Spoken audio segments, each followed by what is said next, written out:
केडियोनॉमिक्स के फाउंडर सुशील केडिया, उनसे समझते हैं कि मौजूदा बाजार में उनकी रणनीति क्या रहेगी। Sushil ji, good morning. Good morning. देखिए, आपने एक चीज़ कही थी जो पिछली बार मेरी कॉन्वर्सेशन आपसे हुई थी, और अगर मैं सही हूँ तो आपका एक व्यू ये था कि वाइल जो आपका वो 30,000 की कॉल थी वो इंटैक्ट थी, लेकिन एक बार के लिए निफ्टी 22,500 के एरिया को टच करे और बैंक निफ्टी अगर और प्रीवियस लो के करीब आए तो आपको हैरानी नहीं होगी। आप मुझे करेक्ट कर सकते हैं अगर मैं सही, मतलब मैं सही बोल रहा हूँ या नहीं।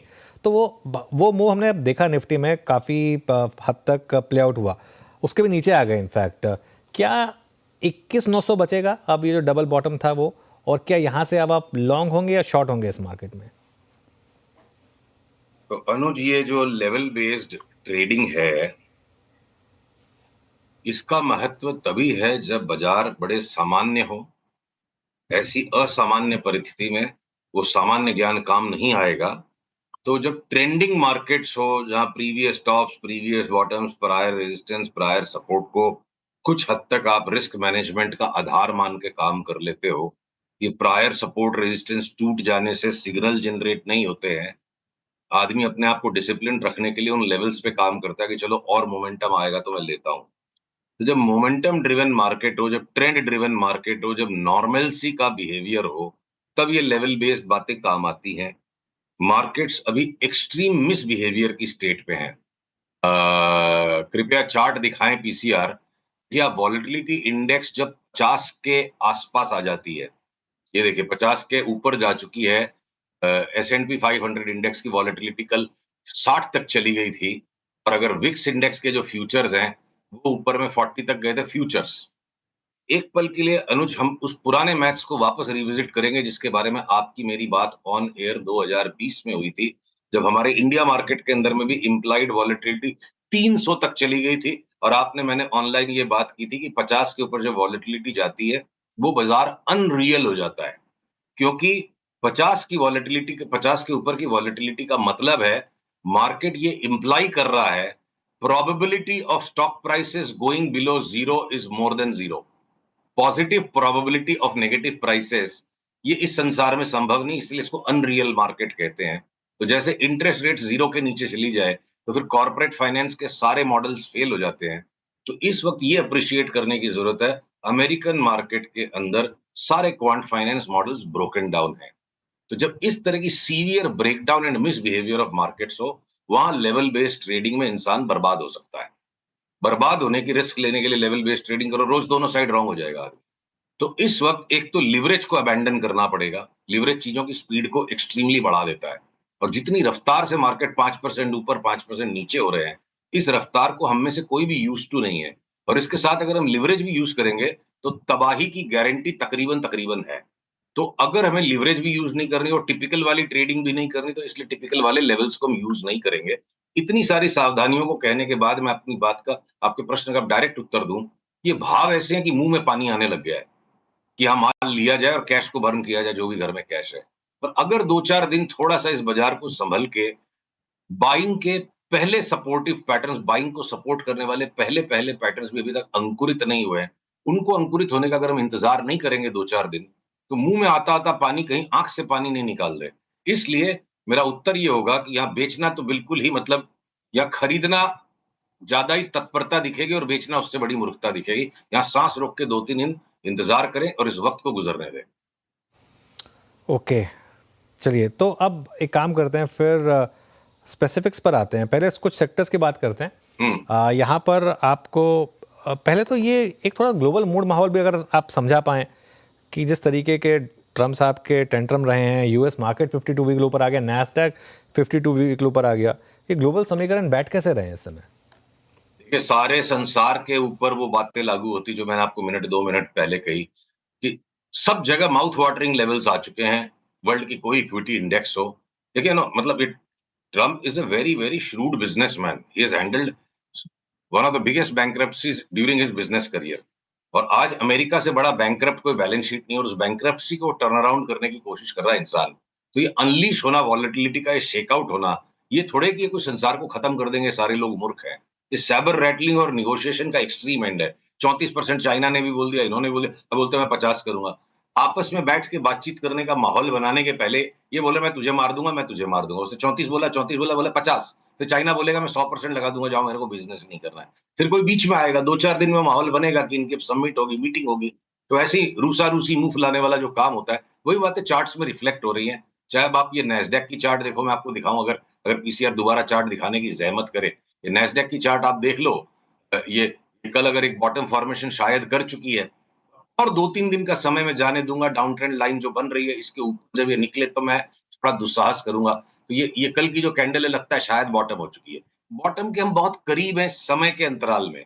अगले 2-3-4 दिन के अंदर अंदर या तो बॉटम हो जाएगा या ऑलरेडी हो चुका है। तो उसका कॉल 2-3 दिन के बाद अगर हम लें, तो डैक्स जिस तरह से गिर गया, कॉस्पी गिर गया, नेस्डैक गिर गया, निकेई गिर गया, पूरे वर्ल्ड का ग्लोबल रीसेट हो चुका है। और उस ग्लोबल रीसेट के अंदर हम अपने प्रायर लो के आसपास आए हैं। तो अनुज, चाहे वो इंडिसेस हो चाहे इंडिविजुअल स्टॉक्स हो, अब जिस तरह से नाइक को कूट दिया गया, नाइकी को देखिए आप नाइकी की चार्ट को, हमने अपने निवेशकों को 4 दिन पहले इसका कॉल दिया कि नाइकी यहाँ से 5 to 6 बैगर हो सकती है अगले 1.5 साल में। इस ग्राफ के ऊपर ऊपर की जगह आएगी नहीं, कहाँ तक ऊपर जा सकती, 300 तक की फोरकास्ट बन रही है 55 के स्टॉक पे। तो उसको एक ही दिन में नहीं लेना है, 70 के ऊपर जाएगा तब तक पूरी पोजीशन बनेगी। तो जिस नाइक को सबसे ज्यादा डैमेज कर दिया गया इस टैरिफ वॉरफेयर के अंदर, एक अमेरिकन कॉर्पोरेशन, वर्ल्ड में उसकी 40 जगह फैक्ट्री बन गई। अब वहां से वो अगर अमेरिका में एक्सपोर्ट करेगा तो एक अमेरिकन कंपनी को अमेरिका के टैरिफ पनिश करेंगे।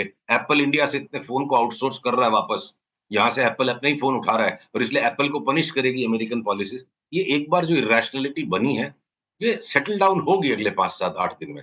इस पैनिक में, पैंडेमोनियम में बहुत बड़ी अपॉर्चुनिटीज निकलेंगी। पर अपनी बात को वापस समेटूं, मुंह में जो पानी आ रहा है, अगर थोड़ा सा सहेज के, संभाल के, इसको सलीके से हम नहीं खाएंगे, तो मुंह से निकलता पानी क्या पता आंख से निकल जाए।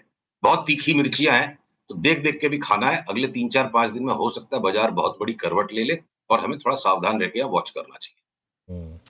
अच्छा, मुझे तो पता ही नहीं था कि नाइकी लिस्टेड स्टॉक है। मैं तो खैर कॉलेज में फेवरेट ब्रांड हुआ करता था, अब तो खैर नहीं है, लेकिन पता नहीं मुझे कि लिस्टेड था ये स्टॉक।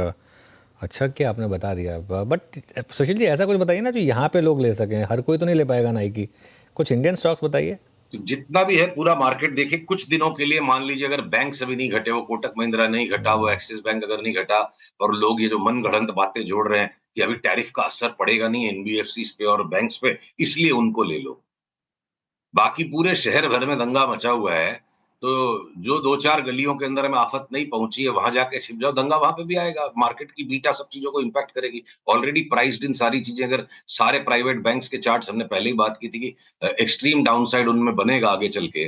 तो जैसे ये टैरिफ वार की सिचुएशन सलटेगी, और वो जो बड़े बड़े बैंकर्स की बातों को लोग अभी इग्नोर कर रहे हैं कि डिपॉजिट साइड में बहुत प्रॉब्लम्स है प्राइवेट बैंक्स में, cost of deposits is sine of big worry, और प्रॉफिट क्रश आ जाएगा अगर प्राइवेट बैंक्स में। अगले 2 क्वार्टर में प्राइवेट बैंक्स के अगर स्टॉक प्राइसेस धराशायी हो जाए, और उसी तरह जो लेंडिंग के अंदर में लगी हुई, खाली प्योर लेंडिंग में लगी हुई एनबीएफसी है, वो घटी नहीं है।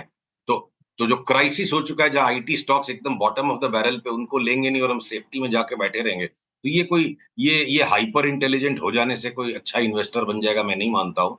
तो मैं अभी भी एनबीएफसी और प्राइवेट बैंक्स में से पैसे निकालने की सलाह हमने अपने निवेशकों को दी है, वही आपके दर्शकों को भी हम बताएंगे। और अगले 2-4 दिन में जब भी ये बाजार घूम जाता है, तो पीएसयू बैंक्स, आईटी के स्टॉक्स, रिलायंस, आपके जितने भी एफएमसीजी के स्टॉक्स है, सबसे पहली बड़ी बाइंग हम उसमें ही करेंगे। हो सकता है ऑलरेडी बॉटम कल बन चुका, हो सकता है 3-4 दिन बाद बने, और फिर ओवर ए टाइम हम देखेंगे। अब जैसे टेक्सटाइल के अंदर में अगर कोई हमें लगा कि मन में सबने सोच लिया कि टेक्सटाइल में अगर बांग्लादेश वियतनाम को पनिश किया तो हमारे यहाँ फायदा होगा, मैंने सारी टेक्सटाइल्स की चार्ट को रिव्यू किया। तो जो हिम्मत सिंह का साइडी में हमारा 4 महीने पहले बाई कॉल आया था, अब हायर बॉटम बन गया। उसके सिवा और कोई भी टेक्सटाइल स्टॉक्स में कोई बहुत सस्टेनेबल अपमूव बन जाएगी, ऐसा नहीं दिख रहा है। सब में खाली एक फेक रैली दिख रही है। तो मैं सारांश करूं बात का, न्यूज़पेपर को पढ़कर और अपनी सीमित बुद्धि के ऊपर कल्पना करके प्रोजेक्शन कर लेना फंडामेंटल एनालिसिस नहीं है। ये सिर्फ कल्पनात्मक एनालिसिस है, और कल्पनात्मक एनालिसिस को फंडामेंटल एनालिसिस के लिफाफे में डाल के चलाते रहना बहुत घातक हो सकता है। तो उन बातों में न पड़े, इसीलिए भाव के भी मूवमेंट को देखिए कि मार्केट किन फंडामेंटल्स को प्राइस इन कर रहा है। तो आपका जो प्रश्न है कि क्या लेना है, लेना वही यूजुअल चीजें हैं जिनकी बहुत पिटाई हो चुकी है।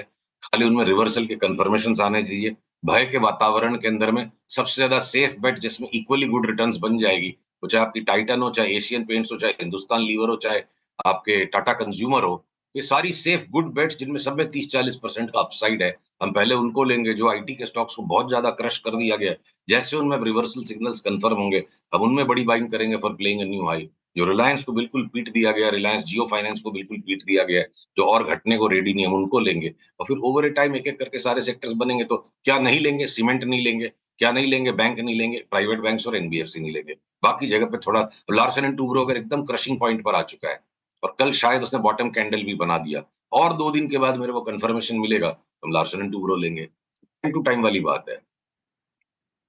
ओके, चलिए सुशील जी, बहुत बहुत शुक्रिया आज हमारे साथ जुड़ने के लिए और इन सब या टॉपिक्स पे बात करने के लिए। अगले मंगलवार फिर बात करेंगे आपसे। Thank you so much. इस शो को समेटने का समय आया यहाँ पर।